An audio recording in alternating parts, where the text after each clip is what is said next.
20 ವರ್ಷ ಆಯ್ತು ಅವ್ರ ಇಂಡಸ್ಟ್ರಿಗೆ ಬಂದು. ಕನ್ನಡ ಕಿರುತೆರೆ ಅದರಲ್ಲಿ ನಿರೂಪಕಿ ಮತ್ತು ನಟಿ.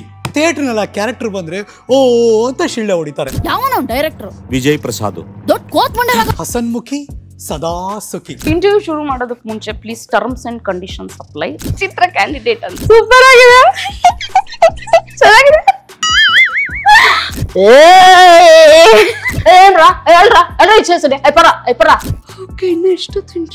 దిమ్మ తిరిగి మైండ్ బ్లాక్ అయిపోయింది నాకు. ಹರಿ ಕಥೆಯಲ್ಲಿ ಹರಿ ಸೈಲೆಂಟ್, ಕಥೆ ಮಾತ್ರ ಹೈಲೈಟ್. ಯಾರೇ ಕೂಗಾಡಲಿ, ಊರೇ ಹೋರಾಡಲಿ, ನನ್ನ ನೆಮ್ಮದಿಗೆ ಭಂಗವಿಲ್ಲ. ಇಲ್ಲಿ ಕನೆಕ್ಟ್ ಆಗಿರೋದು ಮಾತ್ರ ಫೀಡ್ ಆಗಿರುತ್ತೆ, ಎಲ್ಲ ಹಂಗೆ ಹೋಗ್ತಾರೆ. ಹಾಗಾಗಿ ನೆಮ್ಮದಿಯಾಗಿದ್ದೀನಿ. ದ್ವೇಷ ಮಾಡ್ತಾರೆ, ಬಟ್ ನಾನ್ ತಲೆ ಕೆಡಿಸ್ಕೊಳ್ಳೋದಿಲ್ಲ.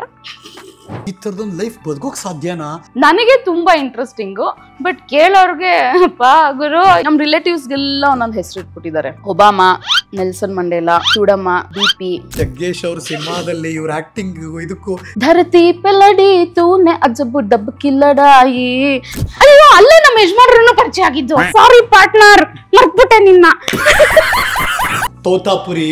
ಓ, ಬೆಸ್ಟ್ ಫೀಮೇಲ್ ಕಾಮಿಕ್ ಅಂತ ಆಗಬಹುದು. ನಿಮ್ಮಿಬ್ರದ್ದು ಲವ್ ಮ್ಯಾರೇಜ್? 4 ವರ್ಷ ನಾನು ಲವ್ ಮಾಡಿದ್ದೆ. ಆಯ್ತಾ, ಜಾತಿ ವ್ಯಾಮೋಹ ಇತ್ತು. ನಾವ್ ಯಾರಿಗೂ ಬಕೆಟ್ ಹಿಡಿಯಲ್ಲ, ಸಲಾಂ ಹೊಡಿಯಲ್ಲ. ಆ ಮಹಾನ್ ಭಾವರ ಬಗ್ಗೆ ನಾನು ಹೊಗಳಲೇಬೇಕು. ಯಾರು ಹೇಳಿ ನೀವು ನೋಡೋಣ? ಸಂಬಂಧಿಕರು. ಶ್ರೀಮನ್ ಮಹಾದಿವ್ಯ ತೇಜೋ ವಿರಾಜಿ ಕೃಪಾಳು ಜಗಜ್ಜಾಲ ರಕ್ಷಾ. ನಾನು ಯಾರ ವಿಷಯಕ್ಕೂ ಹೋಗಲ್ಲ. ನನ್ ವಿಷಯಕ್ಕೆ ಬಂದ್ರೆ ಅಂಡ ಮೇಲೆ ಬರ ಎಳೆದು ಕಳಿಸ್ಬಿಡ್ತೀನಿ. What next? ಬರೀ ಕಾಮಿಡಿ ಕಾಮಿಡಿ ಕಾಮಿಡಿ ಅಂತ ಕಾಲ್ ಮಾಡೋರು ನನ್ಗೆ. ಮತ್ತೊಂದು ವರ್ಷ ಸ್ವಿಚ್ ಆಫ್ ಮಾಡ್ಬಿಟ್ಟೆ ನಾನು. ಟೆನ್ಷನ್ ಇರ್ತಾರಲ್ಲ ಅವ್ರಿಗೆ ನಿಮ್ಮ ಸಜೆಷನ್? ಈ ಪ್ರೋಗ್ರಾಮ್ ನೋಡಿ. ಹ್ಯಾಪಿ ಆಗಿರೋದು ಅಂದ್ರೆ ಏನು? ಯಾರ ಲೈಫಲ್ಲಿ ಏನ್ ನಡೀತಾ ಇದೆ ಅಂತ ದುರ್ಬಿನ್ ಹಾಕೊಂಡು ನೋಡೋದ್ ಬೇಕಾಗಿಲ್ಲ. ನಾವು ತೊಳ್ಕೊಂಡ್ರೆ ಸಾಕು. ಲಿಸ್ಟ್ ಅಲ್ಲಿ ನೀವೇನೇನ್ ಬರ್ಕೊಂಡ್ ಬಂದಿದ್ದೀರಿ ಮುಗಿತಾ? ಓ ಮೈ ಗಾಡ್, ಇಂಟರ್ವ್ಯೂ ಆದ್ಮೇಲೆ ನಂಗೊಂದು ಐಸ್ ಕ್ರೀಮ್ ಪಾರ್ಟಿ ಕೊಡಿಸ್ಬೇಕು ನೀವು. ಅವಳದಮ್ಮ ಮ್ಯಾಟರ್.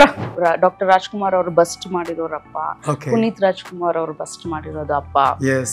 ಮೋದಿ ಅವರು ಫಸ್ಟ್ ಟೈಮ್ ಬ್ಯಾಂಗ್ಳೂರಿಗೆ ಬಂದಾಗ ಬೆಳ್ಳಿದು ಅಶ್ವಾರೂಢ ಮಾಡಿ ಕೊಟ್ಟಿದ್ರು. ಫೈನಾನ್ಷಿಯಲಿ ಸಿಕ್ಕಾಪಟ್ಟೆ ಬರ್ಡನ್ ಸಿಕ್ಕಾಕೊಂಡ್ವಿ ನಾವು. ಒಂದ್ 4-5 ವರ್ಷ. ಸಮ್ಮರ್ ಹಾಲಿಡೇಸ್ ಟೈಮಲ್ಲಿ ಒಂದು ಕರಾಡ ದಿನ ಅದು ನನ್ನ ಲೈಫಲ್ಲಿ.